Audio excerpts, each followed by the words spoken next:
You may see the door open here. I'm going to have to get up in a second. I'm baking some focaccia. I'm getting ready to go to a track meet. My kids do track and they run the relay, the 4x1. This made me think of the eclipse portal and the eclipse system in general. So right now we have a kind of a changing of the guard situation going on because we have Virgo, which opened our eclipse portal. That's our south node. It's new. And we have Aries, which is closing up its cycle, and that's the north node. So it's also new. It's kind of ironic that it's a new energy as it's ending. And so there's a handoff. The Virgo already got its handoff from its relay partner, which was Libra, and that was the south node handoff. And then Aries is going to hand off its baton to Pisces. I hope this analogy makes sense. So right now we're sort of in the in-between space. Virgo and Aries are holding up this eclipse portal, which we've been in since March 13th. The Aries solar eclipse closes that portal up. We're going to be talking a little bit about both of those two pieces because the Virgo story is just beginning. We're going to look at the Sabian symbol to get a little more of the nuance of the story. It's really cool. I think you're going to like it. And the Sabian symbol for this eclipse coming up to see kind of where we are closing something to open something new. If you haven't heard already, I do have a special going on. I rarely do this, but there's a discount code just because this period of time in astrology is so intense. So it's discount code March, MARCH. You can go to elnatale.com and it'll be in the description below if you want to just click on that. Anyway, let's get into this story. This eclipse is happening in Aries on the 29th. The very next day, Neptune enters Aries, and that's such a big deal at 0 Aries. What else is cool about this is that the ruler of this eclipse is Mars. Mars is in Cancer. There's my timer. One moment, please. I'll be right back. It's so hot, but here's the focaccia. Where were we? Mars, eclipse, Aries. Got it. So Mars is the ruler of this eclipse and it's in Cancer. If you remember that, if you've been following astrology, that Mars has been in Cancer for a while and a retrograde. And it doesn't happen that often. Mars retrograde only happens every 2 years. I should catch my breath for a second. I'm feeling very Aries right now. I'm like, gotta go. The deal with this, Mars in Cancer, is it creates a frictional energy. It's a square. What's good about this? Squares get a bad rap because they don't always feel good. It's frictional. And, they're the nature of Mars. There's some sort of action that has to happen. But I always think about driving on the road. Like the tires need the friction of the road in order to move. A square just means something's happening. And it could be uncomfortable. It could end up being great. There's something that has to be come to terms with, okay, in a square. And so with Mars in Cancer, there may be like an emotional resistance, a desire to retreat a little bit or stay safe, or the lashing out. But Mars is direct, and Mars is going towards Leo. What's going to happen is Mars is going to enter Leo not too long from now, and then it'll form a beautiful trine to Neptune, brand new in Aries. So I think even if this first little bit feels a little bit uncomfortable, we're going into some really supportive energy from it. So let's look at the Sabian symbol now. The eclipse is happening at Aries 8 and change, which you round up. So it's Aries 9.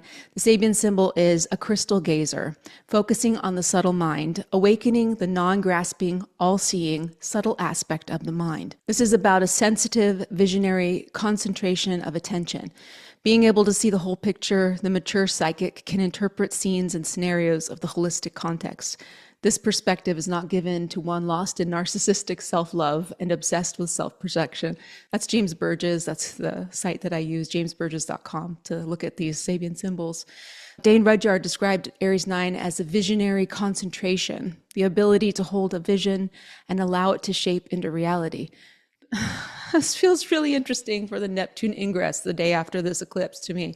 The crystal gazer, Dane Rudyard says, is not passively observing the future. They are participating in its creation by believing in what they see. Wow. That's like, makes me think of, was it Shelley? It's like the self-fulfilling prophecy. Yeah, he always was believed, I don't know, I can't remember why, but Percy Shelley believed that he would die in a boat. And so at some point he just like kept going into boats when it was a storm. And of course, what happened? My belief about this Neptune in Aries thing is that we're becoming our own authority, our own spiritual authority. Independence, that's what Aries is all about. So this piece where we've been opening something, We've been opening something in our Aries area of life. If you're not sure what that is, look to your whole sign chart. I did horoscopes for sun, moon, and rising. You can listen to that to try and get more of a individualized idea upon it. But Neptune in Aries is the energy of spiritual warriors, spiritual insight, mystic insight, courageous action. And what's dangerous about that is there could be some boundarylessness there, that we aren't quite sure who to believe or what to believe. So that's why I'm thinking this is a time to really find your guru inside yourself. Connecting with something one-on-one in a spiritual sense, I think is really what the deal is with this Aries Neptunian story. It's a sacred bravery, So Aries closing that up with the image of a crystal gazer gives us a last message that we need to be looking into our own futures. We need to be getting that authority from ourselves, that connection. We may need an intermediary to teach us, but at the same time, I really think it's about coming to your own connections. Aries is very independent, the pioneer spirit. Okay, what we know about this Virgo thing. The Virgo one happened on March 14th. It was in a Sun-Saturn conjunction. If you remember, Saturn was a baby Saturn in its synodic cycle. It was just coming out of its cazimi. And then we also had Uranus trine the moon. There's a breaking free from overcomplication. The whole image of this Virgo eclipse was a total lunar eclipse. It's a culmination. It's a release. It's showing something because it was a full moon. So it's illuminating something. And Virgo and the South Node together, I think, are very compatible because both of them want to distill, refine, cut away the excess, edit something out to find purity. The Sabian symbol for that eclipse was Virgo 24, Mary and her white lamb. Mary had a little lamb. You know the story. You know the song probably. This lady named Sarah Josepha Hale wrote it in 1830, and it was a little poem. It didn't have all the repetition at that time, and that came later when this guy named Lowell Mason, he turned it into a song. And in the 1800s, it was easier for kids to remember. So it's actually, interestingly enough, the first song that was ever recorded, the very first song ever recorded, Thomas Edison used it to test his phonograph in 1877. In case you need a refresher, here's how it goes. Mary had a little lamb whose fleece was white as snow, and everywhere that Mary went, the lamb was sure to go. It followed her to school one day, which was against the rules. It made the children laugh and play to see a lamb at school. And so the teacher turned it out, but still it lingered near. It waited patiently about till Mary did appear. This is the part that I forgot and that touches my heart a little bit here. Why does the lamb love Mary so? The eager children cried. Why?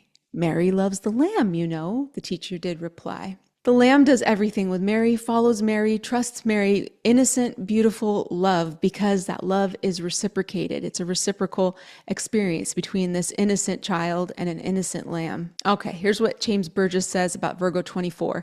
The more we progress in spiritual maturity, the more we radiate childlike qualities of purity of spirit. This is what this Virgo eclipse is opening up for us for the next year. This is the story, the opener.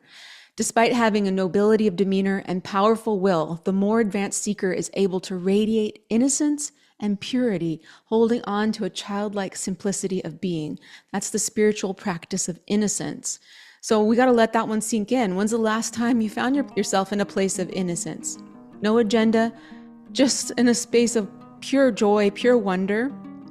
That's this clarity for the Virgo story, that we're South Node, removing things so we can get back to a place of innocence. Our whole entire world has lost that innocence, and it's getting more and more disturbing, right? I mean, sometimes we just need to turn everything off and do a total reset. And I think that's what this Virgo South Node is doing. It's moving through a place in our lives, in everybody's life, in our world, to cut something out, to go back to that innocence of a reciprocal childlike love. The lamb and Mary, okay, she's teased at first. You can tell the kids are like, ha ha, there's a lamb here. That's weird. You have a lamb here. But then in the end, they're like, well, why is it so nice to her? Why is it following her around? Like, you can almost hear that they want that too. They want that. And they're like, why? And the teacher says, because of love. It's a purity. And Virgo is purity. It distills, it edits, it takes the data, and some ultimate truth comes through when you have removed all the unnecessary impurities. Good editing skills. That's Virgo. So it's good for the South Node. I guess the question for the whole next year is what needs to be edited out of your life in whatever area of that life is it for you? And what is it in the collective that needs to be edited out that's buried under us carrying too much experience? So we're at the start of this cycle, and while this happened, Mercury, the ruler of Virgo, is in retrograde in Aries of all places. See how these things all come together? It's this picture, it's a puzzle. So Aries and Pisces are activated now, and Pisces is losing Neptune going into Aries. They're exchanging. They're like what was that game that we used to play when we were kids?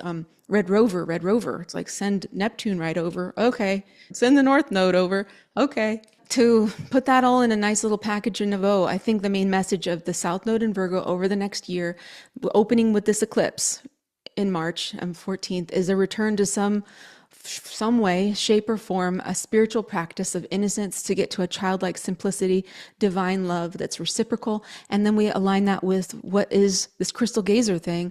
What is that? A sovereignty of Aries, that we have to independently go towards that.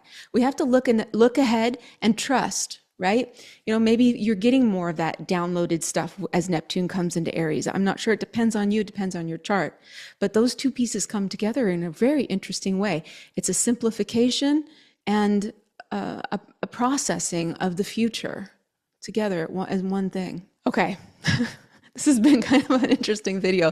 I'm under the gun to go watch my kids do that race. And this is really just emblematic of this time, this period, the eclipse portal. And in case you're wondering, I'll share something a little personal I don't often share, but the Virgo eclipse happened right on my North Node. So what does that mean? It just means that I'm getting all these experiences and downloads and energy in a closure, right? Those things are Ouroboros kind of things. So if you have Virgo Pisces nodes, don't be surprised either way that this is going to invigorate you as well. And there's some huge change because those are the stories that are overarching. Virgo and Pisces South Node, North Node people, this is a bigger deal for you than most because that story is evolutionary. It's an evolutionary story. We can talk more about the nodes if you're interested. Most of all, I feel really called to do this work. I feel called to share these insights about astrology. I feel called to do readings. I feel called to talk to people about their astrology and the individuation path because that's really the only thing that helped me to find peace and stability and acceptance of myself.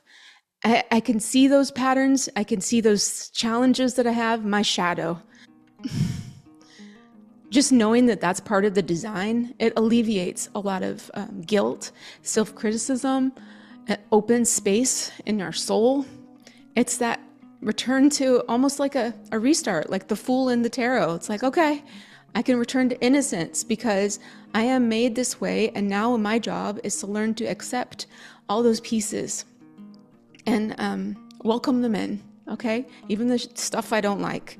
And that's just as welcome at the table as anything else. That's the job after you start to understand your individuation and that you're made just as you are. You're good as you are. You're likable as you are. You're worthy as you are. So I'll say it one more time. I like you just the way you are. Thank you for being here with me through this eclipse portal. I wish you all the very, very best. And I will talk to you soon. Okay. You know, everybody.